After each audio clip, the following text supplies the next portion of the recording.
Hi there, welcome back to the YouTube channel. I'm back again for yet another deck tech from Wild's Veil Drain, and we're kicking off the week something strange this week. Now usually decks that I build that aren't the Pauper ones I usually do on a Wednesday, well my time on a Wednesday anyway, maybe late Tuesday evening if you're across the pond from me in the UK, are usually uncommon.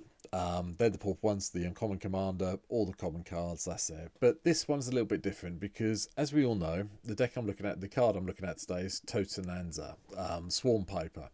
One black and a red for a 2/3 human warlock, and it has the ability that whenever it dies or another non-token creature we control dies, create a 1/1 black rat creature token with this creature can't block, and 1 and a black target attacking rat you control gains death touch until the end of turn.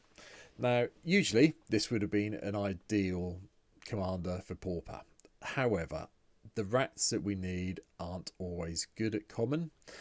And there was thoughts, and I must admit there was a lot of thoughts. Now, you're probably expecting when I show the deck list that you're going to see a lot of these guys, the Rat Colony, and these ones, the Relentless Rats. I'm here to tell you, neither of these two feature in this deck.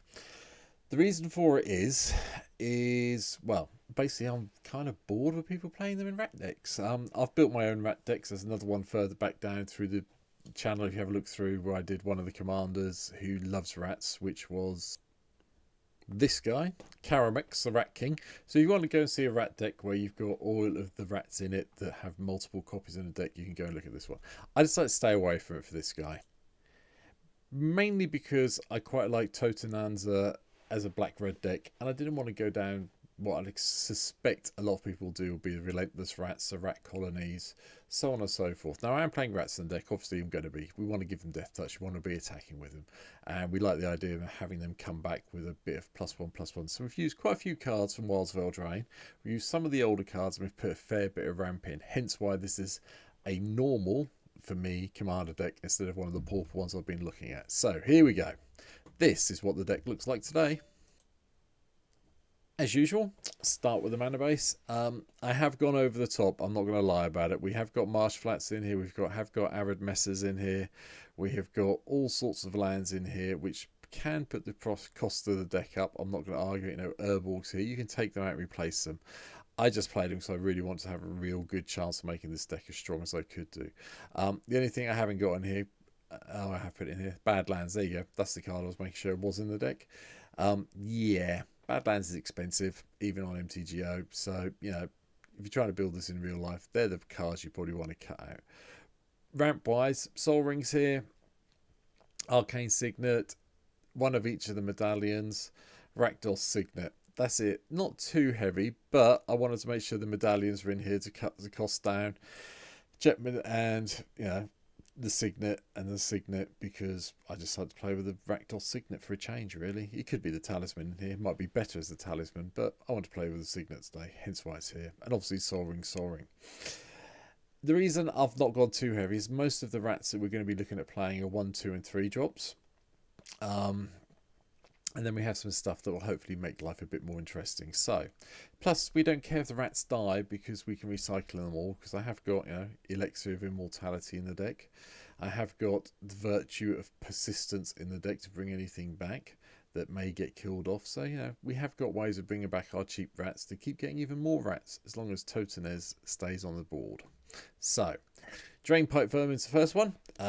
When it dies, you can pay black. If you do, you can get someone to discard a card. Notice it's a target opponent, not all your opponents. So, not great, but still a rat for one. The Nat Miser is also here, which cuts everyone's hand size down by 1. So that one's quite good. Gnawing Vermin, it's a battlefield, target player mills 2 cards. When it dies, target creature you don't control gets -1/-1 to the end of the turn. Yeah, right, that's not too bad. Rat Out is just a removal spell from Wild's Veil Drain, which I'm sure you've all seen in drafting if you've been doing any drafting. Sewer Rats, black, pay a life. Sewer Rats gets +1/+0 until the end of turn. No, you're not going to do that. You're just going to play one, have a 1/1 rat. Typhoid Rats is better. 1 black for a Death Toucher. And then, Harried Spearguard. I just like this guy because he does actually turn into a rat at some stage. So, hey him. Elixir of Immortality, I mentioned. I'm not going to go over it. Blight Belly Rat gives a bit of toxic. When it dies, we get to proliferate. Possible we'll get some toxic going. Burglar Rat, each opponent discards a card. Graft Rats is in here, along with Midnight Scavengers. I have put them both in. I'm just going to make this big so we can see it. This is one we're looking at the moment. The Graft Rats, at the beginning of your combat on your turn, if you own both this and control Graft Rats and a creature named Midnight Scavengers, exile it, and you get to do the Mealed into the Chittering Host. Yes, it's not a rat, but this is a rat. This is a rat hunter, and this also brings back cards to your hand, so we're not going to complain. And when Chittering Host enters the battlefield, other creatures you control get +1, +0, and gain menace until the end of the turn. So all of a sudden, your rats become very hard to block. Worth pointing it out. We're not going to go over Midnight Scavengers now. Nezumi Grave Robber. When it flips into Night Eyes and Desecrator, you can put a target creature card from a graveyard onto the battlefield under your control for 5 mana. And exile target card from an opponent's graveyard. If no cards are in that graveyard, you can flip Nezumi Grave Robbers. You can actually do this on turn 4 if your opponents haven't played anything, got anything in their graveyard. So, yay. One thing I have put in is Pack Rat, just so we can discard a card and create a token. Plus, this gets really big very quickly. Pauper of the Swarm gives all our rats menace naturally, and we can create a black rat token for 2 mana, or we can sacrifice 3 rats and gain control of the target creature. Not a bad comeback. Rancid Rats has got Death Touch and Skulk. Ravenous Rats, target opponent discards a card. Rotting Rats, each player discards a card. Slightly harsh on you as well, but bear in mind. Rune Rat means when it dies, you get to exile a card from a opponent's graveyard, and it's got Death Touch. Sinuous Vermin can become monstrous if we need it to. So it can become a 5/5 rat for 7 mana, but it does get menace. Big rat. Skullcatcher deals combat damage to a player, exile up to 2 cards from the graveyard. Okay. Tangled Colony is a new one from Wilds of Eldraine. It can't block, but whenever it takes damage, you get that many 1/1 rat tokens that can't block as well. So, yay. Tribute to Hirobi, I thought was just a bit of fun of an enchantment. And whenever it attacks, you may sacrifice another creature if you do draw a card. It's a 3/3 for flying and haste at the end of the day, and you get all your rat tokens, so it's not too sad. Charming Scoundrel just gives you a wicked token, or a discard and a draw if you want to. Tattered Ratter means all your rats get +2, +0, and they become blocked, so you'll find that people won't block them after a while. Metallic Mimic is a rat. End of discussion. Chittering Skittling, sacrifice creature and artifact, draw a card. That's only if someone's got 3 or more poison counters, but it's a 1/4 rat at the end of the day, hence why it's here. Crypt Rats basically kills people. X damage to each creature and each player. You can wipe the board with this, and if you're ahead on life and you can get all your opponents below you, if you've got enough mana, you can kill them off in 1 turn. Lord Skittering Sewer King is also here, just because we might as well have it in here. We get a rat at the beginning of our turn each time. And the Butcher's also here to give our creatures menace or more a rat token. Razortooth has got Fear, so it can only be blocked by black and artifact creatures. So this will probably get in for some damage if you're playing a green player. Scrib Nibblers, exile the top card of a target player's library. If it's a land, you gain a life, and whenever a land enters the battlefield onto your control, untap it. Nice little thing. Voracious Vermin does the whole gets bigger as things die. Sorry if you just had my phone going off in the background. Apologies for that. I did pause quickly. Anyway, Voracious Vermin gets bigger as creatures we control die. Ichor Rats does the poisoning thing. Karamex gives all our rats poison. I had to play it somewhere. Nashi. Where's Nashi gone? Come in, Nashi. Nashi. There we go. Ninjutsu it in, and you get to do the whole combat damage for a player. Exile top card of each player's library until the end of turn. You play those cards. If you cast a spell this way, pay life equal to its mana cost rather than paying its mana cost. Whew. Shame it hasn't got lifelink. Anyway. Septic Rats is got Infect, and when it attacks, if defending player is poisoned, it gets +1/+1, so that's quite cool. Gnawing Crescendo turns all your rat creatures into rat tokens when they die if you play it up, plus the fact it pumps up and alpha strikes people. Light Up the Stage is just a little bit of exiling cards to do a bit of card drawing. And Sanity Noras, I forgot about this from Alara, I can't remember what it was, Reborn, there you go. Ends the battlefield, target player discards a card at random. quite fun. And Herald's Horn, there's the creature type. We choose rats. We make all our rats cost a lot less to do. And then we get to hopefully get an extra one in our hand each turn. Dirty Were Rat just regenerates and has threshold if we need to, as well as +2/+2. Ear Splitting Rats, each player discards a card and we can discard a card to regenerate it. Damnation just to control the board. Locust Miser, excuse me, cuts everyone's hands, all our opponent's hand sizes down by 2. So technically, you know, this plus this means we're looking at taking everyone down by 3, unless they've got something ridiculous like, you know, this in play. Doesn't work then.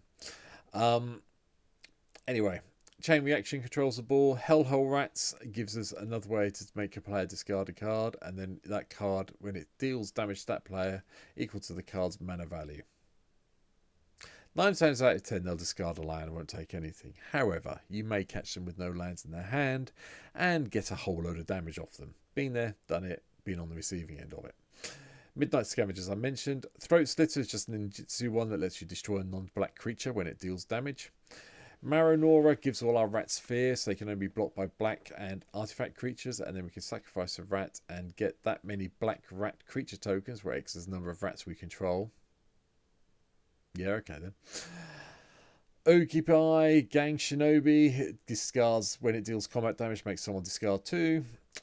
Twisted Sewer Witch gives all of our rats when it comes into play. This one's quite funny. So you put it into play, you get a 1/1 rat creature that can't block, and then you put a Wicked Roll token on each rat that you control. Oh no, onto that rat, sorry. Then for each rat you control, create a Wicked Roll token to that rat. Yeah. If you put a whole load of auras, let's say when these rats die, everyone loses, each opponent loses 1 life. You'll be surprised how many people will stop casting wrath effects. It's great. I love it. It's fantastic. Vanquish's Banner just pumps all our rats up, as you can imagine. Inkaiser's here because we had to have the other big rat ninja in just so we can nick stuff out of graveyards. Obelisk is here to give all our rats even bigger side of things, and we can convoke it out, so that's quite cool. Virtue of Pestilence gives something -3/-3 when it goes on the adventure, and we gain a couple of life. And then we get to start nicking stuff from graveyards. A Blasphemous Act is obviously board control, and the final spell that I have absolutely really enjoyed casting in the 4 times I've drafted it in Wildsvale Drain at the moment is Song of Totentanz. If you get enough creatures out and you have something like this, Tattered Ratter in the draft, believe me, people will block your rats just to survive, and then those rats will get through and you've still got rats left and you've probably cleared most of the board off. In Commander, with the amount of extra mana we can generate, you know, you've got Arcane, you've got Soul Ring, Ruby Medallion. So with Ruby Medallion and 1 mountain to play, you get a rat for 1 mana for nothing, for the 1 red mana. That's basically what you get it for. It's going to be great. Just having a whole swarm of these things and giving them all haste so they can attack. It's going to upset your opponents, I think, especially if you've got this or this, you know, or some of the other, well, one of these 2 in play already. Yeah, that's going to upset people really quickly. And it's one of the reasons that I had to do Totentanz as a normal commander deck instead of my Pauper one this week, so I wanted to play that card. But that's it. This kicks off the week. I hope you enjoyed it. Let me know in the comments down below what you think I missed out, what I should have included. If you haven't subscribed, please, please, please, I'd love it if you could. I'm sitting at 235 as I record this, so any more subs really do help out and I'd appreciate it. If you want to see me play this deck, I'll be playing it on stream as soon as I can this week. There's a link down below to my stream place on Twitch. Come follow me over there and you'll see me play this probably Thursday evening UK time this week. So thanks for watching, take care, and hopefully you'll come back tomorrow and see tomorrow's video. See you later. Bye.